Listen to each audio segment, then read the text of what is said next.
You know what I just thought of? I've never seen the inside of my ears, but you know what? I've heard good things. All right, what's going on, Alex Bros? This is Mr. C, and we're going to continue our journey in the section 1.4 note sheet by talking about complex numbers and complex conjugates.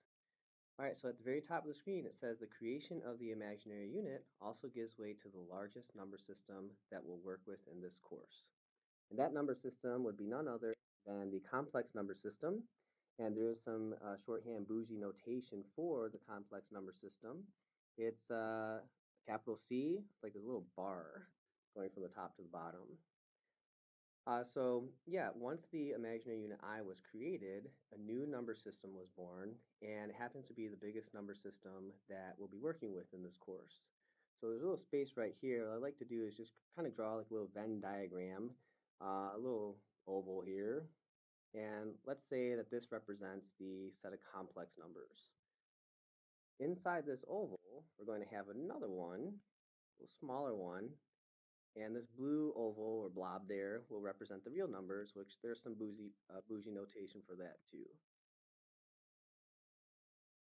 Trying to get that out of the way. Let's see. Okay, there it is. All right. So because the blue blob happens to be fully inside the green blob, this basically tells us that the set of real numbers is a proper subset of this set of complex numbers.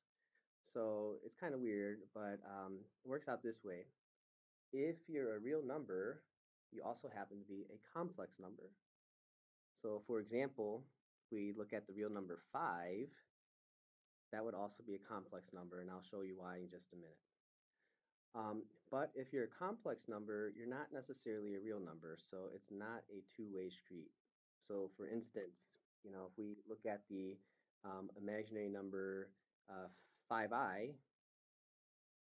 okay, that would be a complex number that is not a real number. Okay, so it really just works in one direction. If you're a real number, then you're a complex number, but not necessarily vice versa. Okay, so I'm mentioning complex number over and over again. I haven't even defined it. So let's go ahead and do that now. A complex number is a number of the following form. We write it as A plus BI. All right, a couple more items on deck for this. When a complex number is written in this way, it is said to be written in standard form. So, complex number A plus BI. You might be wondering what in the world does A stand for and what in the world does B stand for? Does it always have to be plus in the middle, so on and so forth. So let me go ahead and demystify all that. A actually is going to be a real number. And since it doesn't have I attached with it, we say that the number A represents the real part. The next part of this complex number is BI. Now, I is the imaginary unit, square root of -1, but the B is also going to be a real number, just like A is. But since B is attached with the I, B would represent what we call the imaginary part.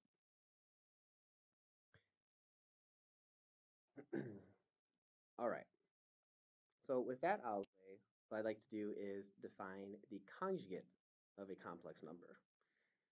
So it says here, if A plus BI is a complex number, then its conjugate will be given by the following.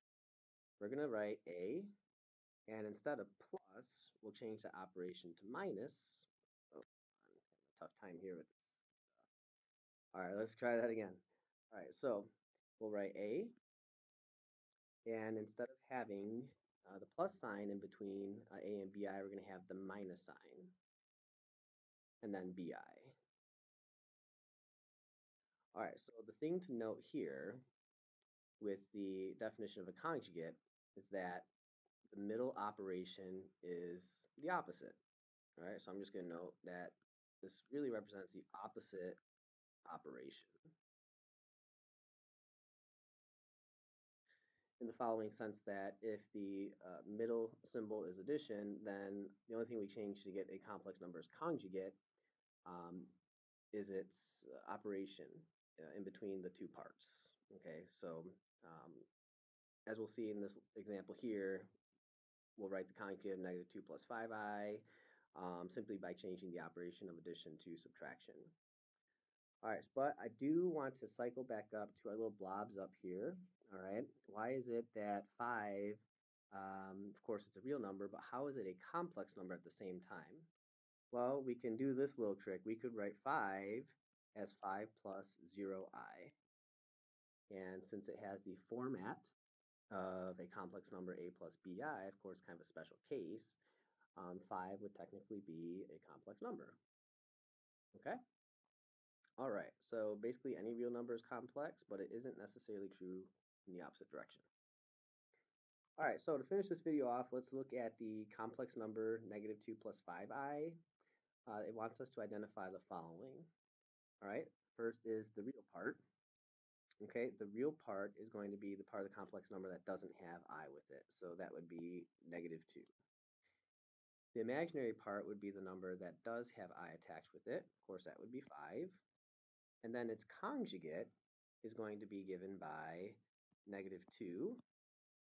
Change the middle operation from addition to subtraction, and then go ahead and write out the 5i.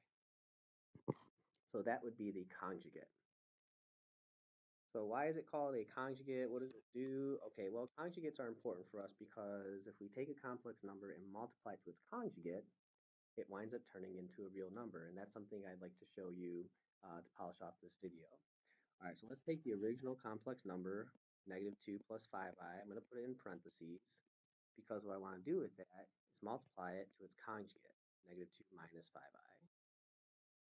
Of course, we'd have to apply the FOIL method here.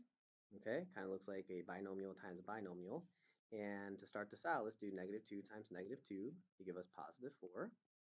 Then we'll do -2 times -5i, so that will be +10i.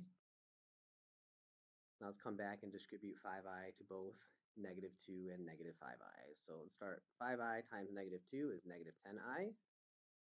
And then 5i times -5i, if we multiply the 5's together, we get -25. But then we have to multiply the two i's together, and what that will give us is I squared. So that's kind of an interesting thing. To keep in mind, a complex number is a plus bi. We don't really see any I squareds involved. All right, so think about what we might be able to do in order to get rid of the I squared. It has to do with one of the facts given in the last video, or the original definition of a imaginary unit. Yep, so basically any time that the I squared, we have the freedom to change it to -1. All right, so that helps simplify things greatly. All right, this is equal to 4. Another thing that helps simplify here is the opposite 10 i's. We can cancel those out. It'd be 4 minus 25 times -1. Following the order of operations, we would have 4 plus 25, and that gives us 29. So you'll see, multiplying the complex number -2 plus 5i by its conjugate actually winds up producing a real number, and that real number is 29. All right, so that's it for this video. Thanks for sticking through with it. Of course, if you have any questions, feel free to let me know. Otherwise, I'll talk to you in the next one. Thank you.